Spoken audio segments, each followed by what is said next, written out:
Rural Americans deserve access to the best of what our nation has to offer, especially health care. Across every state and every community, America's rural hospitals are the first line of defense, protecting our families, neighbors, and loved ones. No matter where you live, hospital care doesn't clock out. They're there 24 hours a day, 7 days a week, 365 days a year. Each year, America's over 5,000 hospitals care for millions of patients, providing 24/7 emergency care, delivering babies, cancer treatments, and other life-saving care that patients rely on. Behind every one of those patients are doctors, nurses, and caregivers working tirelessly to keep people healthy and safe. Hospitals are our community's lifelines. They employ our neighbors and keep our families healthy. But now, some in Congress are threatening access to care. Tell Congress, protect patient care to keep America strong. Don't cut rural health care. Listen, all you New Yorkers. Excuse me, taxi. Okay, man, we're looking around. This is the 77 WABC minicast. Hospitals throughout the U.S. are shutting down, from pressure from the Trump administration, transgender treatment for children. Now, the decision comes amid threats of federal investigations by the Trump administration. One such facility happens to be here in New York City, the NYU Langone Hospital, 34th Street, right off of 34th First Avenue. Full disclosure, for about 20 years, they're the hospital that treats my son's epilepsy, and they've done an excellent job in doing so. But they're shutting down the transgender treatments. And one of the doctors involved in this, a plastic surgeon, a Dr. Ira Stavitsky, appeared on Fox apologizing.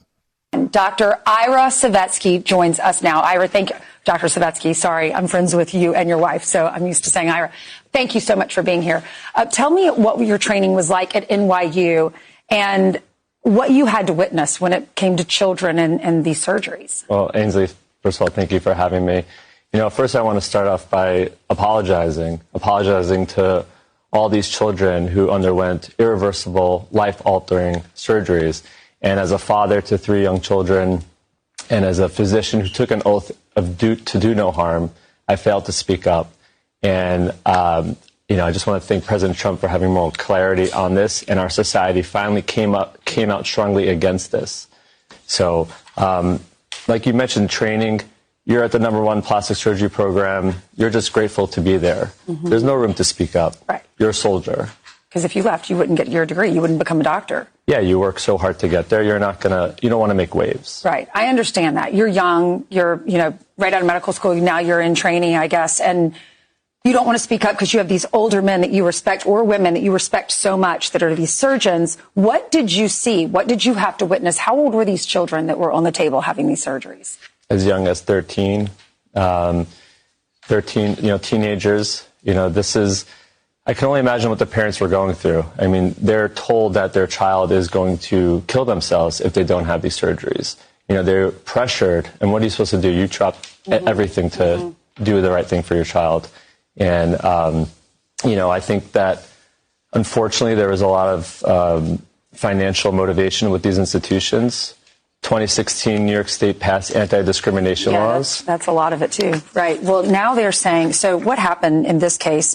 The medical director left, and so they changed. Their website used to say Transgender Youth Health Program, and now it says Gender and Sexuality Service. And this is what NYU Langone, this is what they have said. Given the recent departure of our medical director, coupled with our current regulatory environment, we made the difficult decision to discontinue our Transgender Youth Health Program. And if you look at the stats, Dr. Stavitsky, 724,000 transgender children ages 13 to 17 in our country. That's 3.3% of our U.S. Youth population. They're identifying as transgender, not necessarily having the surgery. Mm-hmm. In your experience, when you would watch these children have the surgery, what advice would you give to their parents if you could talk to them now? Well, as physicians, we're supposed to follow evidence-based medicine, and so much of the data did not show that what we're doing was the right thing. The goal is to prevent suicide, to improve mental health in the youth, and the data did not show that. Mm-hmm. So we failed them. We failed the children, we failed the parents, and I'm deeply regretful for not speaking out. Yeah, I think when you become of age, this is America. We have freedoms. You can do whatever you want to your body. I think the fear here is we want to love the child and we want to support them, don't want them to commit suicide, but also don't want them to make a decision that they regret later in life and won't be able to breastfeed or have babies or whatever it might be. Thank you so much for coming on with us. And there you have it, an MD apologizing for his role in assisting these such surgeries.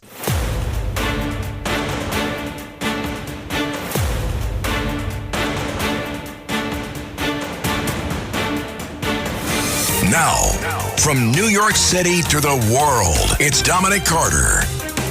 And to Massachusetts we go with your telephone calls. Line 1, Roger, welcome to the Dominic Carter Show. What's on your mind? Yes, thank you for taking my call. I heard rumor style, because I inquired, that in Great Britain, for the last few years, these children now are growing up and they're filing lawsuits. I don't want to be like this. Since when do parents suddenly feel qualified to change?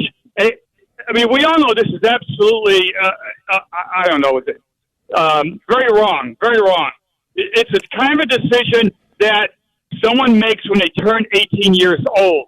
This is not, because it's permanent damage. We all know all this stuff. And remember, it's the parents who are taking their children to drag bars and teaching them, the 5-year-olds, to put $5 bills in the waistbands of these.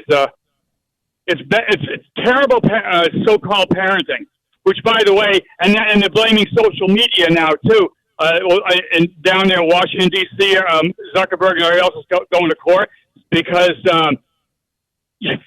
again, because the parents aren't doing proper parenting.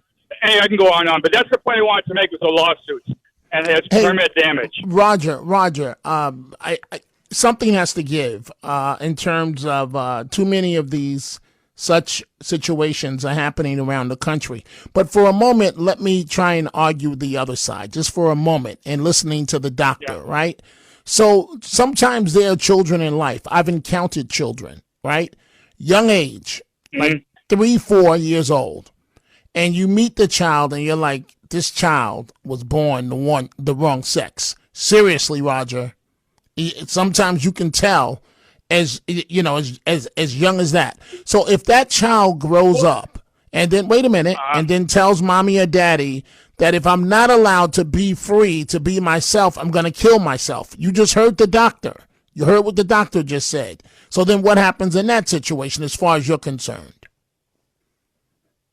I would tell them that, first of all, even college-age students have to decide and make up and change their minds about career. There's a lot of things that Roger, I want you to answer. Roger. Yeah. I like to deal with real life situations. I don't like when people just talk for the sake of talking. Put the pressure on yourself. Yeah. If the child says, I'm going to kill myself if you don't let me have this procedure, then what? I would get whatever kind of suicide prevention help for that individual. And I would tell them, you're too young. You don't understand enough yet, or whatever. You don't understand everything. And by the way, does this mean that every little girl who plays with trucks, and because a truck driver should be required to identify as a male, and every boy who grows up to be a fashion designer should identify as a female? Roger, I agree with what you just said, and I got to tell you, man, you just brought the conversation home, to keep it real with you, because my lovely granddaughter, who's beautiful, I mean, she's already stolen Grandpa's heart. She can get anything from me. And so I've said to my daughter and to my wife, why is it my granddaughter likes to play with these cars and these trucks like with these little boys? And they're like, I'm like, should I be concerned? And they're like, Grandpa, slow your roll. She's a little girl in school with a bunch of boys. And so I hear you, Roger, because it makes you wonder what is going on. Rural Americans deserve access to the best of what our country has to offer, especially health care. Across every state, every community, America's rural hospitals are the first line of defense, protecting our families, neighbors, and loved ones. No matter where you live, hospital care doesn't clock out. They're there 24 hours a day, 7 days a week, 365 days a year. Each year, America's over 5,000 hospitals care for millions of patients, providing 24/7 emergency care, delivering babies, cancer treatments, and other life-saving care that patients rely on. Behind every one of those patients are doctors, nurses, and caregivers working tirelessly to keep people healthy and safe. Hospitals are our community's lifelines. They employ our neighbors and keep our families healthy. But now, some in Congress are threatening access to care. Tell Congress, protect patient care to keep America strong. Don't cut rural health care.